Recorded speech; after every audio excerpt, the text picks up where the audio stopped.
Okay, we're on Unit 7. I'm going to start on topic number 1 right away. So I see that we have y equals 25. We're trying to figure out what y could equal. So we're going to square root both sides. But if I square root both sides, I'm left with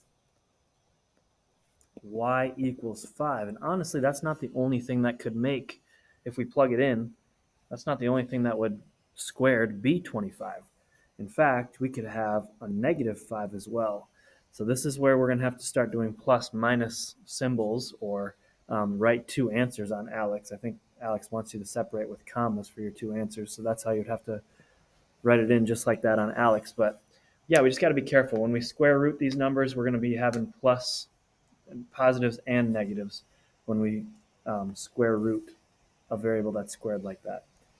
So coming over to topic number 2, if I were to square root both sides, we'd have the square root of 41 as one of our possible answers, but then we'll also have the negative square root of 41. And I'm not going to simplify these to a decimal because it wants it simplified but not in decimal form. So that's just it. We'll have a positive and a negative square root of 41. Topic number 3. I'm going to add 32 to both sides just to get that out of there. And then we'll have w minus 9 squared equals 32. I'm not going to FOIL the left-hand side. I'm going to just square root both sides. So we'll be left with w minus 9 equals the square root of 32, which I know you can simplify a little bit, but I'm going to wait on that. I'm going to add 9 first. So w equals, and I'm going to put the 9 first, plus the square root of 32. I'll break down that 32 right now. Let's see, 16 goes into 32 twice, so w equals 9 plus the square root of 16 is 4. We said it went in twice. So that's going to be my final answer after I broke down that radical. Topic number 4, it says use the quadratic formula to solve for x.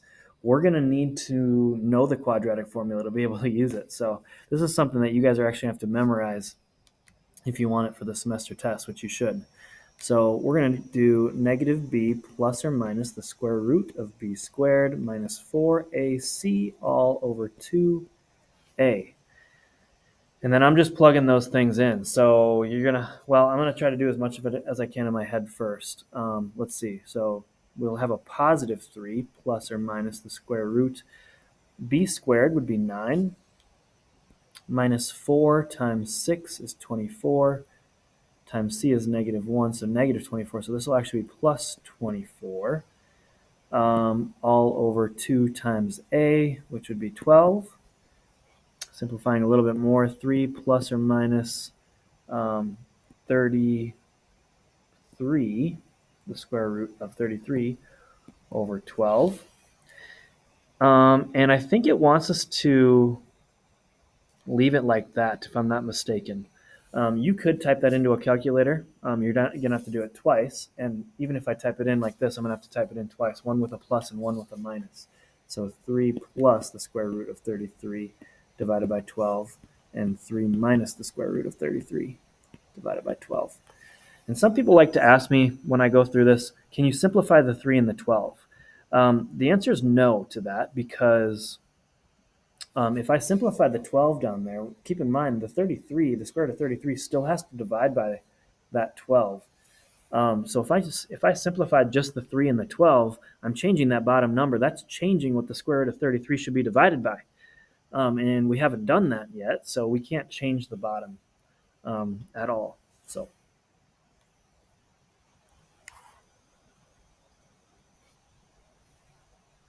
topic number 5. I'm going to move everything to one side first, because if I'm doing the quadratic formula, like I did up here, I needed everything on one side to be able to do that so I could get my a, b, and c values. So if I move everything to one side, I'll have 3x squared plus 8x minus 1 equals 0. That means my a, b, and c values kind of changed a little bit there. So, this time it does say round to the nearest hundredth. That makes me wonder if on the last one you're supposed to do that. But you guys can do that. I actually don't even have a calculator with me right now. I could probably grab one, but I'll let you guys do that. So this would be negative b. I guess I'll write it out again. Negative b plus or minus the square root of b squared minus 4ac over 2a. So negative b would be negative 8 plus or minus the square root of 64 minus 4 times a is 12 times c would be a positive 12 all over 2 times a, which is 6. Okay, 64 plus 12 is 76.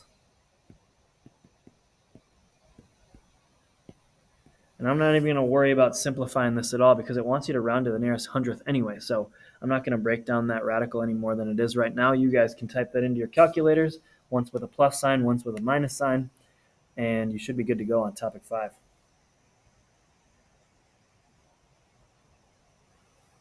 Okay, does the parabola open upward or downward? That's pretty simple. That's going to open upward. My x-intercepts are located right there and right there. That's negative 2 and 4. My y-intercept looks like it's crossing right there at negative 8. My axis of symmetry is the line that goes right down the middle of my parabola. Looks like it's going through at positive 1. So I'm going to put x equals 1. That's the line that I just dashed in there.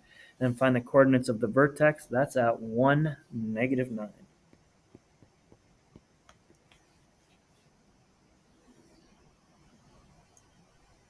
Topic number 7, graph the parabola. It looks like this one is in vertex form, which means it's easy to find our vertex. Remember, with vertex form, it's the opposite of what you see here, and it's always exactly what you see there. So this one would be a positive 2 and a negative 3. You got to know that that's vertex form to be able to see that. We talk more about that during class, but 2, negative 3 is located 1, 2, 3 right there. And now I need to make a table to find some more values because it says it wants 5 values. So I'm going to do a t-table, x and y. And let's see, I did 2, negative 3. I'm going to pick numbers around that. So let's pick 1 and 0 and 3 and 4. So if I plug in 1 into this equation, that would be 1 squared, which is 1 minus 3, which would be negative 2. If I plug in 0, 0 minus 2 is negative 2. Squared would be 4, so I'm actually going to write a 4 there. Minus 3, which is 1. As we know, parabolas are symmetrical, so this would be a negative 2 and a positive 1. They're symmetrical on either side of your vertex, so if I go here, I got to go there. If I go here, then I got to go there. I kind of missed my point there. Something like that. You guys can do a lot better than me on your Alex. So, okay, next it says graph the parabola. The best way that I can say to do this would be doing it on a graphing calculator like we have in class. Since I can't really show you how to do that, I'm just going to do this on Desmo. So it's x squared minus 2x plus 4. So x squared minus 2x plus 4 is right here. And then what I would do on my calculator is I'd just look at the points. There's actually a table function on the calculator that I obviously can't show you right now. I'm just going to show you what this is looking for. So one of my points would be 1, 3. One of my points would be 2, 4. And then at 3, it's at 3, 7. And so that means this would be at 0, 4. And this would be at negative 1, 7. There's another way to kind of do this that I'm going to talk about real quick. It's not the easier way, but it is a way that I can kind of explain it right now. If we use the formula negative b over 2a, we're going to find the x value of our vertex. So if I do that real quick, negative b would be a positive 2 over 2 times a, which would just be 2. That equals 1. That means my vertex is at 1, which we saw on the other screen, right? Right here is that 1. So that's going to help us find that. And then to find the 3, you just have to plug the 1 in. So 1 squared is 1 minus 2 plus 4. That equals 3. So that's your vertex. Then you can plug in 0 and -1 if you want. You can plug in 2 and 3. And then you can get those same values that we just talked about out. I'm not going to graph this right now because you guys saw the graph on Desmos. But graph the parabola. This is the exact same question as number 8. We're still going to do that negative b over 2a. I would still do this one on a calculator. There's a really easy way to do it that if you weren't in class, I would ask about because that'll save you a bunch of time on these topics. But negative b over 2a, if you wanted to do it by hand, it doesn't take too long. Negative b is negative 20, negative 20 over 2 times a, which is 4. So this means negative 5 is my vertex. So 1, 2, 3, 4, 5. That means my axis of symmetry is somewhere on that line. Where is it exactly? Well, you'd have to plug in 5 up there to figure that out. And then I would plug in negative 6 and negative 7, which will be the same as negative 4 and negative 3. And you'll get your answers after you plug those in. I'm not going to sit here and plug in a bunch of numbers for you. I think you guys can handle that. But you'll figure out where that's located. Also, you could just put that on Desmos or on your graphing calculator and figure out those points as well.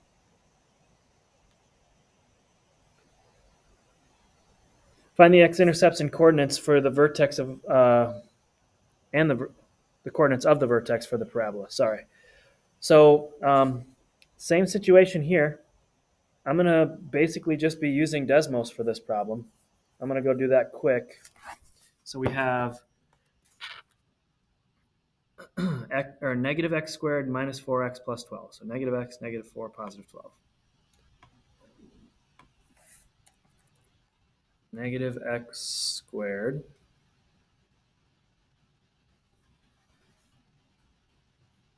plus 4x plus 12. I'm going to make sure quick.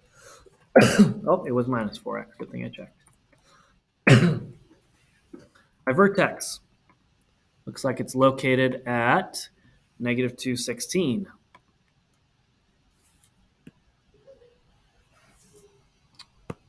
Oops. That's my vertex. My x-intercepts, if I go back, look like they're at negative 6 and 2. I'm not going to put parentheses around those because those are two separate things. That's not an ordered pair, but those are my x-intercepts, negative 6 and 2. Honestly, that's really how you should do the problem. You should use your graphing calculator. You're not going to be able to use Desmos on a test, but the calculator has these options, so we're going to use them if we can. But there is other options, negative b over 2a. Oops, I don't know what just happened there.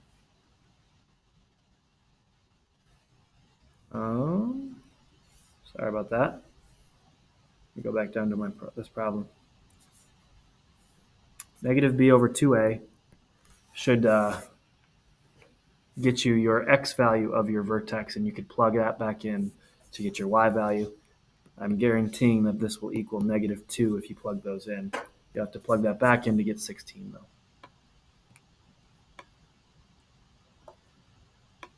Topic 11. This one even tells you to use the graphing calculator to find the vertex and the x-intercepts. I'm not going to probably go through this because I've gone through it already. You're going to type this in on your Alex graphing calculator. There's functions on the Alex graphing calculator where you can find the vertex and the x-intercepts. And it's not something that I can really show you right now. So that's something you're going to have to kind of do on your own.